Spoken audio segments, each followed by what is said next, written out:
Ayan guys, pupunta tayo sa ating suki dito sa South Fairway. Ang takdang oras na pinag-usapan namin ay alas 8 ng umaga. Kailangan po dumating tayo doon ng 7:30. Di bali po tayo ang maghintay, wag lang po ang ating mga suki. Nakakahiya po kung ang ating mga suki ang maghihintay sa atin. Ayun guys, andito na po tayo sa South Fairway, Barangay Landayan, San Pedro City, Laguna. Ayun guys, at malapit na po tayo sa bahay ng ating suki. Ayan na po ang ating magandang suki. Laging umaarkila sa atin. Pupunta po tayo sa Santo Tomas, Batangas, sa Padre Pio. Ayan guys.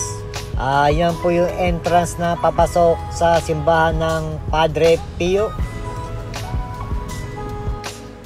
Napakatahimik po at napakaganda ng tanawin dito pa lang sa papasok pa lang ng Padre Pio sa entrance. Kitang-kita nyo naman po ang linis dito. Ayan guys, dumating po tayo dito sa Padre Pio. Medyo makulimlim po ang panahon at panakanakang umaambon po rito sa Padre Pio. Ganun pa man ay hindi po tayo magpapatinag sa ulan at didiretso po tayong magsimba dito sa Padre Pio. At sasamahan natin ang nagagandahan nating mga suki para makapagsimba sila dito sa Saint Padre Pio. Ayan guys, napakaganda at napakalaki po ng entrance ng gate ng Saint Padre Pio. Mamamangha ka po kung paano po ginawa yung entrance ng Saint Padre Pio. Ayan guys, tayo na at pupunta na tayo sa may parking area ng malapit sa simbahan ng Saint Padre Pio. Ayan guys, at ating papasokin ang chapel ng Saint Padre Pio. Yung naririnig nyo po na lagaslas ng tubig na yan ay dito po nagmumula yan sa malapit sa rebulto ni Saint Padre Pio. Diyan po yan lumalabas yung tubig na yan na bukal.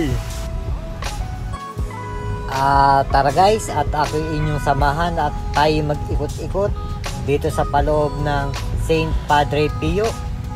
Napakaganda po ng lugar dito sa Saint Padre Pio. Nakakamangha po ang pagkakagawa ng simbahan dito sa Saint Padre Pio. Napakalinis dito guys at napakatahimik.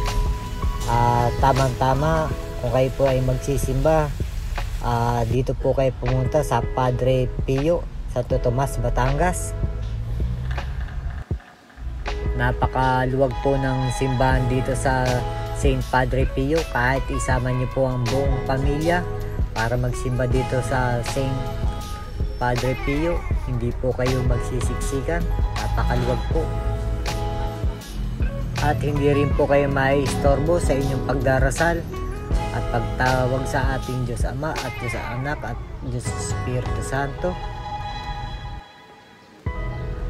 Tara guys, ako yung inyong samahan at humingi ng tawad sa mga nagawa nating mga kasalanan sa ating Diyos Ama, Diyos Anak at Diyos Espiritu Santo,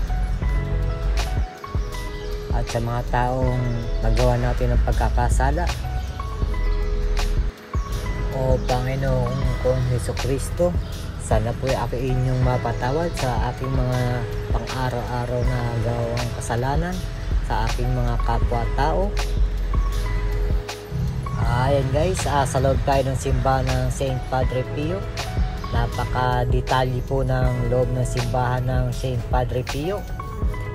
At napakaluwag din po ng kapaligiran ng simbahan ng Saint Padre Pio. Kaya napakarami pong tao na nagpupunta at nagsisimba dito. Pero napakaluwag po talaga ng lugar. Hindi kayo magsisiksikan sa loob ng simbahan. Ayan guys, pagkatapos nating magsimba sa Saint Padre Pio, tutungo tayo sa Palaisdaan Floating Restaurant dito sa National Highway ng Bae, Laguna. Ang ganda po rito sa Isdaan Floating Restaurant. Naglalakihan po ang mga rebulto rito. At shoutout po pala sa lahat ng waiter dito sa Palaisdaan Floating Restaurant. Napakababait at napakagigiliw po ng mga waiter dito sa Palaisdaan Floating Restaurant. Ayan po ang ating mga suki. Namimili na po sa menu kung ano ang kanilang o-orderin na makakain po dito sa Palaisdaan Floating Restaurant. Basta sa Team Lustre TV, alagang VIP ka. Ano pa ang iniintay mo, aking kaibigan? Subscribe na!